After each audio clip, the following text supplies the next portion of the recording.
Hello everyone and welcome to the second edition of this workshop. Today we will be discussing the diagnostic journey and building the school support file. This workshop is part of DYSCovered, a project led by ALDIC DYSPRAXIE-LU with the support of Anefore and the European Solidarity Corps, dedicated to raising awareness and providing practical support around these conditions and neurodiversity.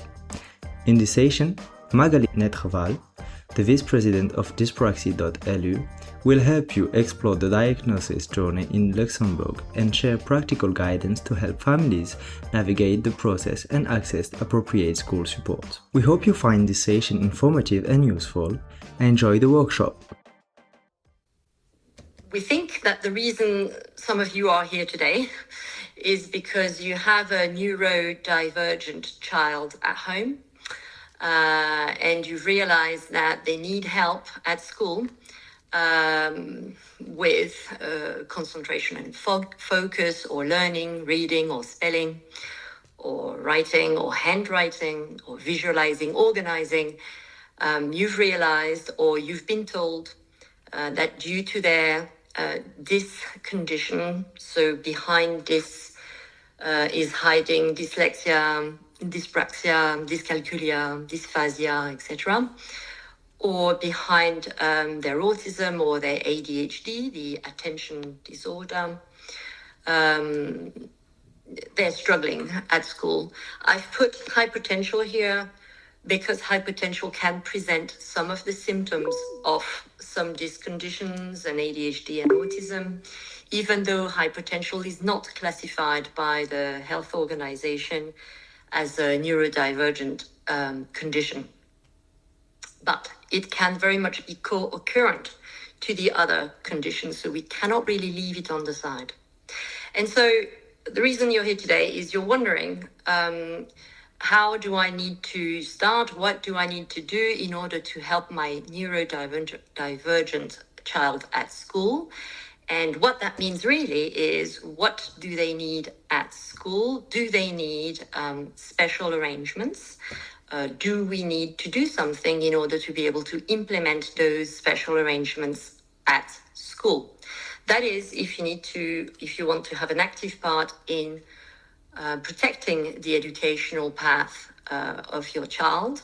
And one of the reasons you might want to do that is this reason. I've borrowed a slide from le Dr. Mazot, who is a very well-known doctor in France, who is, counseling the Ministry of Education in France in the scientific committee, who is writing books and who is giving therapies and helping kids and families to get through the DIS conditions. And what she says is very simple. In time, children are learning certain things.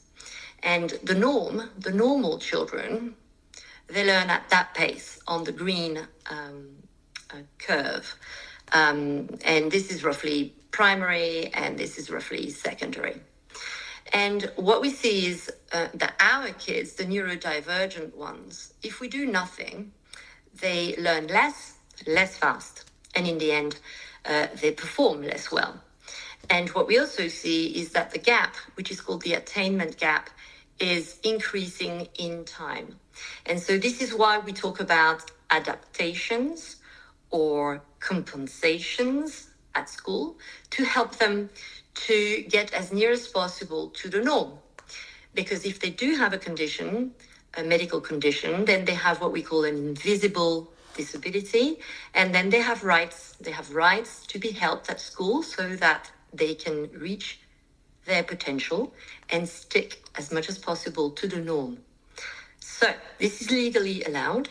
And the reason we're going to want to adapt or to compensate is because we're going to want to reduce the attainment gap, so to increase their performance. We're going to want to decrease the risk of dropping out. Obviously, the more they feel, the children, the more they feel less than or inadequate, the more they will feel like they don't want to go to school.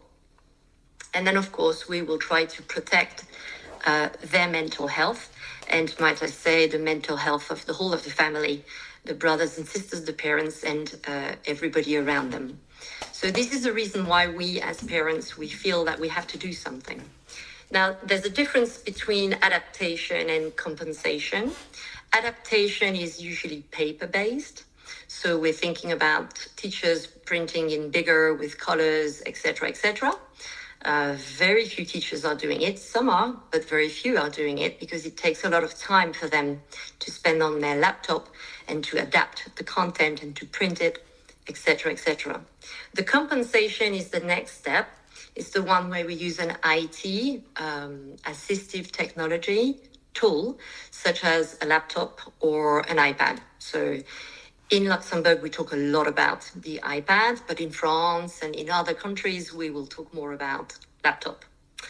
And it's with those different solutions that we can set up special arrangements. These are, in fact, special arrangements.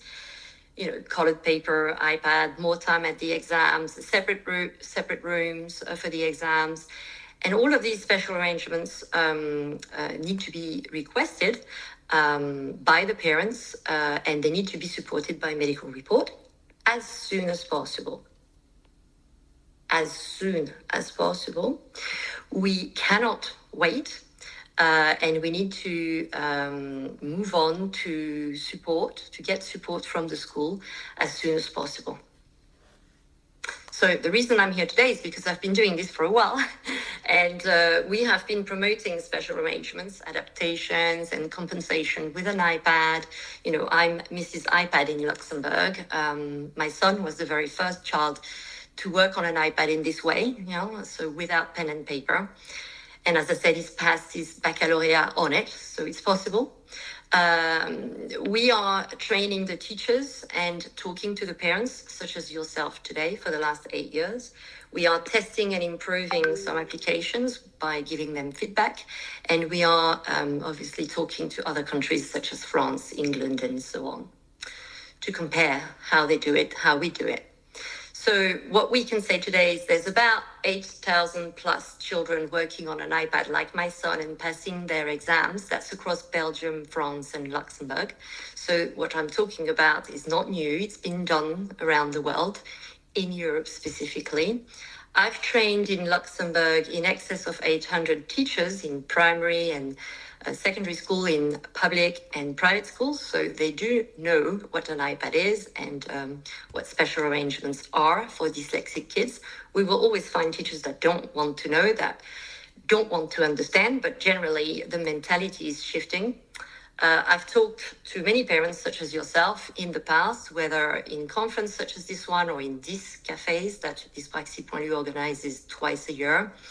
And we know that in Luxembourg alone, mainly in the European schools, and when I say European schools, I mean Kirchberg and Mamere, we have 140 plus students currently working on an iPad. And that's because, you know, when you're dyslexic, dyspraxic, and so on, that's really what you need. And they're passing their back and their compose and their evaluation on it. Now, what DYSPRAXIE.LU has done in the past, over the last 8 years, and where we've been very successful, is we have participated in a joint effort with parents, concerned parents of the European schools, Mamere and Kirchberg, in order to update the European schools' educational support policy. Now, this text lists the reasonable adjustments, the special arrangements that kids with these conditions and on the spectrum of autism, etc., can have in class and for exams. So it's the world of possible. There are links in this presentation, which you will be sent after the event, that will send you straight to that document. And the reason I'm saying it's important to read this document for everybody on this call, whether your kids are in a European school or not, is because when this happened, we communicated with the Ministry of Education in Luxembourg, and we said, this is happening in the European schools, Kirchberg and Mamere, and you really want to take note, and include the same special arrangements to make them available to kids in public schools in Luxembourg. And guess what? It happened. So what we're talking about is since 2022, we're allowed to use new technologies, digital tablet at school, in class and at exams. And most importantly, we're allowed to use text-to-speech and speech-to-text which means that we can talk into the laptop or the iPad and it writes automatically, or we can have it read out loud the text that is on the screen and that we have difficulty to read, and a lot more. So go and read this document wherever your child is at school. There are other documents that you really, really need to read. Information is key when you have a child with a medical condition and when you need support from school. From the state, there are two areas, and when you receive this presentation, the links will take you straight to the documents. So the first one is the Ministry of Education. They published a document in French and English, and possibly in more languages, and it's called Les mesures d'aide pour élèves à besoins spécifiques, support measures for kids with special needs. I encourage you to read it. It's the very start of your journey. Next is Le Guichet de l'Inclusion. It's a new-ish website developed by the Ministry of Education, which focuses on inclusion at school. And you can not only create a new request on the website, but they also have a lot of resources to make you understand who are the stakeholders, who do you need to talk to, who does what. And it's a very good start to get acquainted with who the stakeholders are and where you need to start. This one is from the Observatoire de l'Enfance et de la Jeunesse. It's also excellent. It's got beautiful diagrams and it really is very clear, like Le Guichet de l'Inclusion, about whether your child is in fondamental or if it's in secondaire, in secondary, and then you find all the details on how to find and get support in Luxembourg. Also available in several languages. Now, if your children are in a European schools or if they are in one of those international public schools, such as AMAP, Differdange, Lycée Leinster, Mondorf, Gaston Thorn, and Lycée Clairvaux, for example, these are called in Luxembourg international public schools. They're free of charge. And at the end of the secondary, throughout their curriculum, they follow the curriculum of the EU schools.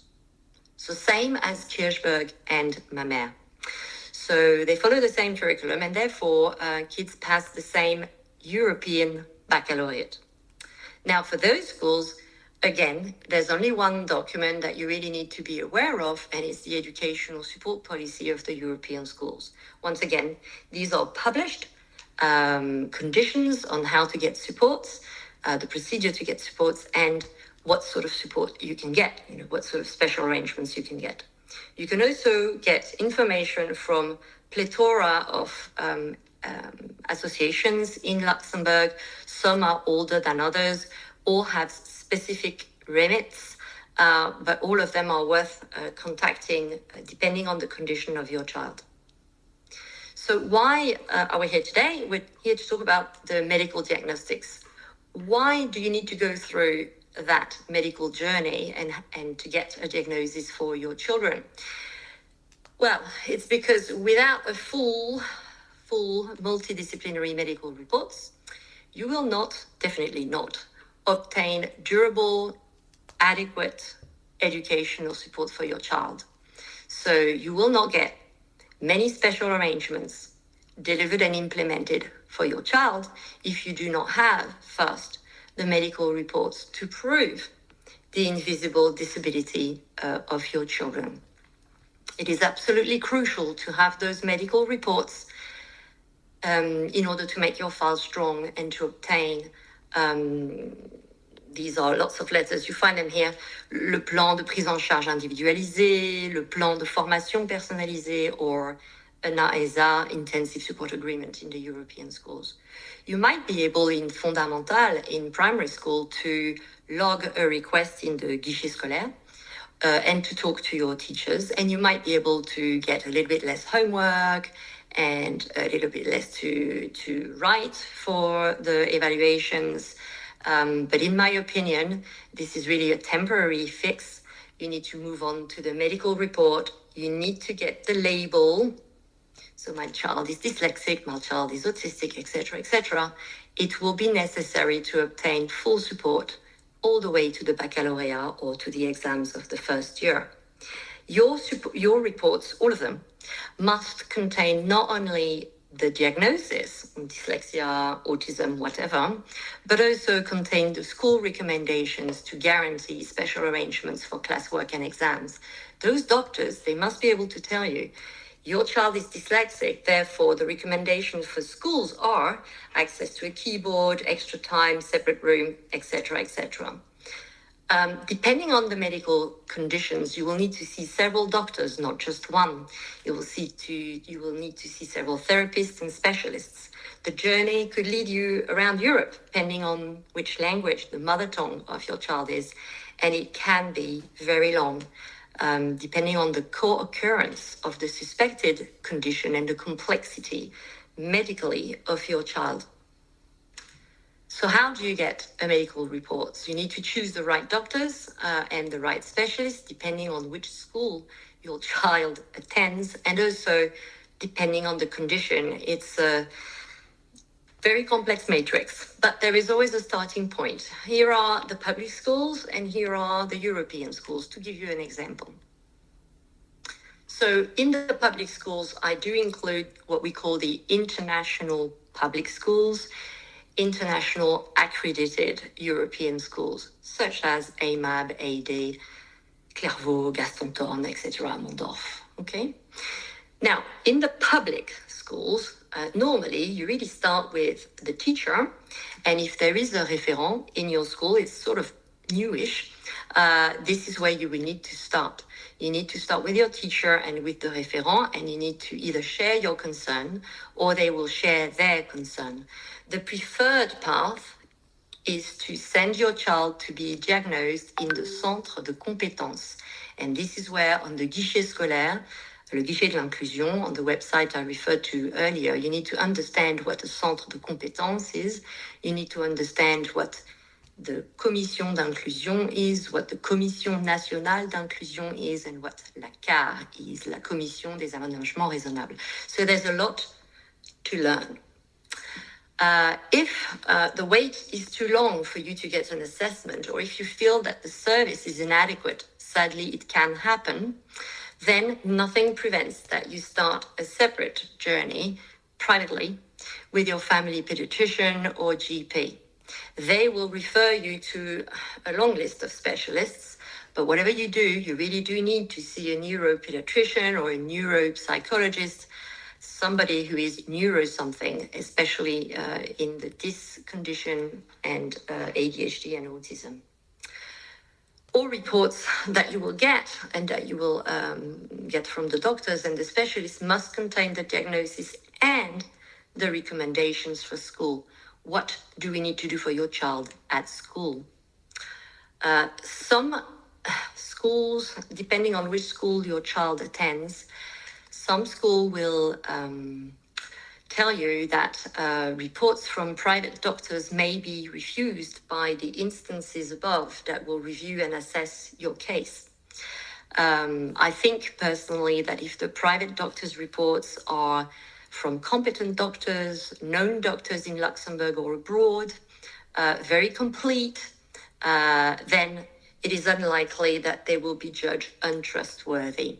But be aware that it can happen. Therefore, if you are in a public school, you really need to double check first with your points of contacts and the people at schools that are going to support you, whether you can or you can't provide private medical reports. Just to give you an example, in the European schools, things are a bit easier because there are less stakeholders. So when you have a child, you go straight to your family doctor, you go and see those private doctors, you get the reports with including the recommendations for school, and you go and see your support coordinator. And normally within a few weeks, your plan is accepted and signed, your ISA, Intensive Support Agreement. So, you know, we need to keep that in mind. It could be simple, but at the moment, it's not necessarily simple in Luxembourg. Now, this table I've put together for you today, but it's definitely incomplete. I'm not pretending to have an exhaustive understanding of all the conditions, neither to know by heart all of their symptoms. However, I have a very good idea of which doctors you need to see if you suspect any of these. Okay, so I'll let you discover which ones you need to see. You just need to remember just two things. Not all the stakeholders will be doctors. Some are doctors, some are paramedical specialists. So you need to know the difference between the two. And also, you really need to have one doctor to centralize and confirm the diagnosis contained in your paramedical reports. Very often you will get several reports, and it will be recommended to have one neuropediatrician that will collate everything and confirm the diagnosis and confirm the help needed at school. The request, how do we request support from in our school? Yeah. So we now, the basis is we have managed to, give me a second. We have managed to obtain different medical reports. Now, for some kids, it's easy. They're just dyspraxic. So you have one or two medical reports from an ergotherapeute psychomotricienne, and then it's stamped by a neuropediatrician who confirms that indeed your child is dyspraxic and this is what they need at school, extra time, access to a keyboard, separate room if they also have auditory sensory disorder. Anyway, so you now have those reports. In some children, you may need several reports. As I said, you might need a psychiatrist report to deal with the ADHD assessment, a neuropsychologist assessment to deal with the high potentially. And if your child is also dyslexic, you might need a report from a speech therapist. So you can see that when we say multidisciplinary report, we mean multidisciplinary reports. One single sheet of A4 paper is not enough. So once you have all of this, of course, in the European schools, so I'm now talking about Mamère and Kirchberg and possibly the international public schools, because you will need to seek support from the OSG in the end. These reports, if you are in a European school, private or public, will need to be written either in English, French, or German. So if you're Greek or Romanian and you went home for assessments and your reports are written in Slovenian and Italian or Spanish, you will have to have them translated in English, French, or German. Each report, like we said, must include the condition diagnosis. That could be 1, 2, or 3 medical conditions or more, and a list of the class and test recommendations that your specialists recommend your child should be given at school in order to protect their educational path journey.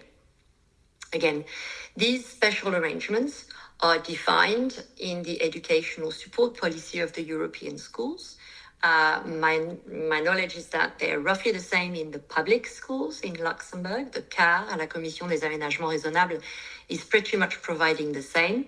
However, the CAR, to my knowledge, has not yet published this list, whereas the European schools, Kirchberg and Mamère, and the international public schools can have access to that list here. Once you have all those reports, then you meet your support coordinator at school. Again, the Kirchberg and Mamère and all European schools have a support coordinator, as well as the international public schools. So AMAB, Clairvaux, Gaston Thorn, Lycée Leinster, Mondorf, they do have a support coordinator. So this is the person that you go and see, and this is the person that will be able to give you some understanding on what is the procedure to follow. Now, in the European schools, Kirchberg and Mamère, it's very simple. You attend a SAG meeting, support advisory group meeting with the support coordinator, the parents, and any specialists or doctors that you want present if necessary. And together, during that meeting and following on from that meeting, you agree on an intensive support agreement. It's a 10-page document, which will say the strengths and weaknesses of your child, which will summarize what their medical condition is, and which will list all the agreed class special arrangements and exams special arrangements that your child can have throughout their educational journey, from primary all the way to the baccalaureate. The document is signed by both the director of the school and the parents. Now, if you are in an international public schools, so AMAB, AD, Lycée Leinster, Mondorf, etc., you do have a support coordinator, but I have to tell you that the procedure to follow is somewhat not so clear. The reason for that is because those schools are rather new. Okay, some of them have been made accredited European schools only like a year ago, 2 years ago, 3 years ago. So all the staff in those schools, they need to get acquainted with, how to get support, what's the European school saying, what's the public system saying, how to get where what, and themselves, they can be a little bit confused. There is at the moment no directives from the government in terms of which stakeholders does what when your child is at an international public schools. You have very clear documentation on the guichet de l'inclusion if you are in a public school. It's also very clear from the Ministry of Education or l'Observatoire de l'Enfance, all those 4 documents I showed you, 3 documents I referred to at the start.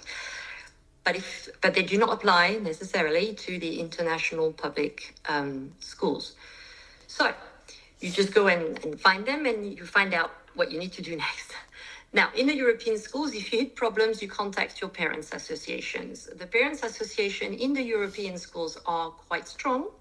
And they do represent the interests of the parents. So if as a parent, I'm not happy with the support I'm getting from the support coordinator and its team in my school, I can go and knock on the parents' association door and say, I need help. I don't understand why I can't get an intensive support agreement. There's delay. They don't accept this and that. And the parents' association will provide counsel and support to the family. Now, in the Luxembourg public schools, and as I said, I include in there the international public schools that will make your child pass a European baccalaureate. What you're after is donc a plan de prise en charge individualisé. So this is the document that looks like an ISA, an intensive support agreement, and a PFI, un plan de formation individuelle, I think it is, individualisé. So the first one is for the fundamental, the second one is for secondary. So they don't have the same name, depending on the age of your child, okay? I have heard recently that when your child is in an international public schools, so passing the European baccalaureate in the end, now they're transitioning to giving you not those, but an ISA, an intensive support agreement, which is the European schools one. But nothing is confirmed. That's just hearsay. So you will have, I apologize about this, it should be on quiet. Give me a second. Sorry. So you should have your first point of call to, once you have all your medical reports, is to approach your either support coordinator or your teacher or your référent. The ASBL people are really helpful generally. And you need to ask them, you need to find in your school who are the people who know what to do. And they might not be the people we think they should be. So that's what you need to find out from your school if you're in a public school. Do they know what the procedure is to follow? Can they explain to me? Can they show me a document that makes reference to it? And can they talk to me about how long this is going to take? Whatever your school tells you about the procedure, we're talking here about you already have your multidisciplinary medical reports, whether they come from the Centre de Compétences or whether they come from private doctors. Of course, you do need to check first if the private doctors' reports will be allowed. Has it been done before in your school? Has it not? Does the people from ASbl, have they seen families with an agreed CNI return with private medical reports? So you need to ask those questions. When the school tells you, well, it's not necessary to have all the medical reports done, then, it's suspicious. You really need to have all your medical reports done as much as possible. The more you have medical reports to prove that they are or they're not dyslexic, that they are or they're not on the spectrum of autism, the more your file is strong. So I recommend that you get as many medical reports as you can get. And once again, we've repeated that so many times, but you understand that those reports must include both the diagnosis and the recommendation. So as I was saying, for some schools, the procedure to follow is a working process. What you were supposed to get sometimes changes names. There is confusion in the public international schools. Hopefully, in time, it will get a little bit better. But today, you really need to work closely with the few people in your school that will help you. If there aren't any, contact me or contact le guichet de l'inclusion and share your struggles maybe with them. They might be able to help you. Remember, le guichet de l'inclusion is one of those two sites that I showed you at the start from the Ministry of Education. It's a brand new system, brand new website. Not many people know about it. Give them a chance, contact them. They might be able to help you. You really do need to understand what the procedure is to follow and who does what. Yeah, there's the theory, and then there's how is it worked out in your school, and how is it worked out whether your child is in fundamental, how is it worked out whether they're in secondary. Okay? My advice to you is to get involved with the CI and the CNI. Yeah, give them a call, find out if you can attend certain meetings, if your file eventually gets up. And if there are some refusal, you really are entitled to ask why it's been refused, why certain things have been refused. It would be totally natural for a commission to be able to argument and to explain why they have refused certain things. I would also advise you to summarize all the conversations that you might have with the different stakeholders, to summarize them in writing. So if you have spent half an hour with somebody trying to find out where to go next, and they've given you a couple of options, I advise that you put that in writing and that you send them what you have understood. So if I understand correctly from our conversation, my next port of call should be to go there, do that, and ask for this. This will help everybody, not just you. It will help everybody to guarantee that we can audit or track, in your case, what's been done, who's said what, and who's done nothing about it, or who's done something about it. So you'll find out who is actively helping you and who isn't, and for what reason. And that will help you to move forward. So in the public international schools, such as Gaston Thorn, Mondorf, Clairvaux, Lycée Leinster, AD, you're now, remember, in a school where you start from fundamental all the way to the European Baccalaureate, and the schools, although they are public and free of charge, must follow the European curriculum. European curriculum, which you find on the Office of the Secretary General website.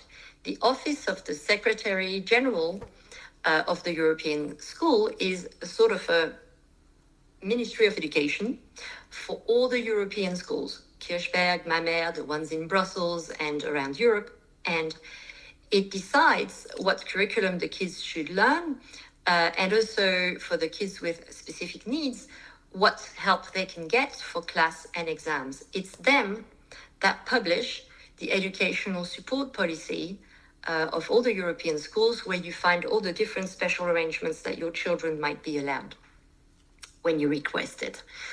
However, when you're in a public school, an international public school free of charge, you could be in Fondamental or in Secondaire, and their support system is well defined because it's a public school. So there is a commission d'inclusion when you're in Fondamental, and normally you would be given a plan de prise en charge individualisé, PPCI. When you're in secondary, this disappears. You need to redo again all the procedures to ask for a PFI, a plan de formation individualisé. And the actors in secondary are here. There are centres de compétences. Mind you, they can get involved in primary too. This schematics is not entirely correct. It's me. I've tried to do my best, but it's really complex. However, la CAR, the Commission des Aménagements Raisonnables, is very much the one that will decide in secondary which special arrangements your child can have. And so you will send your file to la Commission Nationale d'Inclusion with all the medical reports, and you will ask for, say, extra time, an iPad, a separate room, etc., etc. And then the CNI will say, okay, yeah, why not? What is the CAR saying about that? And the CAR will say, yes, that's fine. And it comes down and it's all agreed, or not. Now, when you reach the cycle of the baccalaureate, you are not asking your special arrangement here anymore, sadly, because your child will be passing the European baccalaureate in S6, S7, and therefore you need to send an ISA, intensive support agreement, unless it's changed nowadays, but this is how it used to be until a few months ago. You need to change your intensive support agreement, which you don't have. You need to send your intensive support agreement up to the OSG. Normally, the support coordinator of your school will do that for you in October of your S5. And then it comes back down and it will be agreed or not, depending on what your child has been using in the past few years. So you're lucky if your child has been using an iPad for a long time, because when you ask for it here, it's likely that it will be allowed. If your child started on an iPad in S5 and you're asking for it at the baccalaureate, it's not sure that the OSG might agree to let your child use it at the baccalaureate. Okay? So you need to approach your support coordinator. In an international school, there is one, and they will be the best place to help you. Let's hope so. You need to have all the reports already. You need to check the requirements. Can I get private doctors? You need to also meet any ASbl or référent or CEPAS that might add value to helping you to understand the procedure. And you need to understand how the CI and the CNI work. Okay? And all this, you can already read quite a lot in those documents from the ministry and from the Guichet de l'Inclusion. So all this is very clearly explained and summarize all the discussion. So whatever your school, whatever your child attends, whatever school, your child attends, all this procedure is massive. It's not very enjoyable as parents, as I'm sure you know. And I've tried to summarize roughly the main steps and phases. The medical report can take very long, whether you're stuck in the centre de compétences queues, whether your child's conditions is actually complex to assess. Some conditions are very easy. He's dyslexic, that's easy. Some conditions are much more complex, especially when they co-occur. Also, your child might need to be assessed in another language than French, Luxembourgish, German, English. If that's the case, it's going to make this phase even maybe longer. You need to follow the procedure. Of course, you first need to find out what the procedure is. This is really optimistic. It's probably 1 to 3 months once you found out what the procedure is. The ministry will tell you that they have a certain number of weeks by which, when you send your report to the CNI, they need to answer. Yeah, okay, from certain feedback, it's not always the case. You know, there is a number of weeks by week, the CDA, le Centre du Développement des Apprentissages, needs to assess your child once you make a request. Once again, from feedback from families that doesn't happen very often. So what I'm trying to say is there will be delay. And then once you get your paperwork sorted and agreed and signed, you think, that you're there with your intensive support agreement or your plan de prise en charge individualisé. Happy days, pop the champagne, but then you need to have the school to implement it. And the school, will resist. And the reason they will resist is because this is new to them. Specifically, the use of IT and technology in class for exams. Using an iPad in class to follow physics lesson is easy. Some of the teachers are doing it already in the iPad class of secondary schools, in public schools in Luxembourg. Easy. But for the kids to have an exam on an iPad, the schools are not all ready. Some international public schools, such as Lycée Leinster and AD, and that's about it, are in front for secondary. Some others are in front for primary. They let the children use the iPad in class and for exams in primary. But to pass the baccalaureate on an iPad, I haven't seen many outside of the Mamère school and Kirchberg school, the European schools. So implementation at school is another battle. So get ready, be patient, start early. Now, even though all I've said is really awful and it's terrible and it takes a lot of time, it is possible. I have seen it done. So keep faith. As long as you have your medical reports, lots of them, and that they include the recommendation for classwork and exam, I would say it's already half of the work done. Following the procedure is great. Finding out what the procedure is better. And in the public schools, specifically the international public schools, it might be a little bit difficult to find. It's very clear in the European schools, such as Mamère and Kirchberg, of course. But it's also clear in the standard public schools. If you check all the documentations I've put in the first few slides, there are many stakeholders, but you can evolve within those if you really want to. You need to make sure you record, in writing conversation and confirm your understanding. And if you do all of this, you will obtain educational support quicker. So my last point is there are texts of law that are here to protect the rights of your child to get help because they have an invisible disability. All those conditions, they're classified by the World Health Organization as invisible disability. Any disabled person is allowed help to follow their educational journey and to go to work in the workplace. So the laws are there to protect the rights of our children. You are allowed to ask for this help by law. It might be a bit difficult, depending on which school you are attending, but it is possible, and I've seen it done. So get ready, steady, go. And if you have any problems, you can call ALDIC or me, or le guichet de l'inclusion, and keep going. That's it. That's the end for me. Thank you. I just put one more slide, sorry.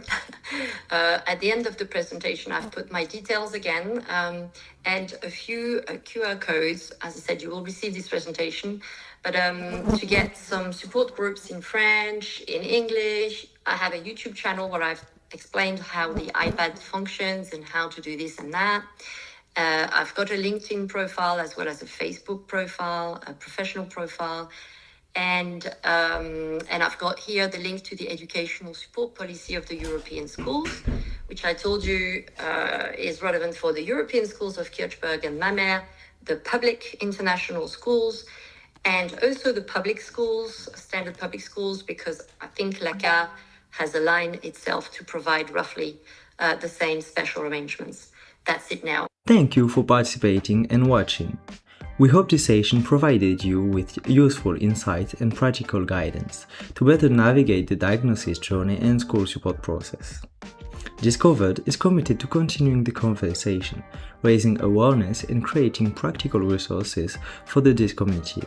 Stay connected with us for our upcoming workshops, subscribe to our channel and social media platform from below description. See you at the next DYSCovered activity.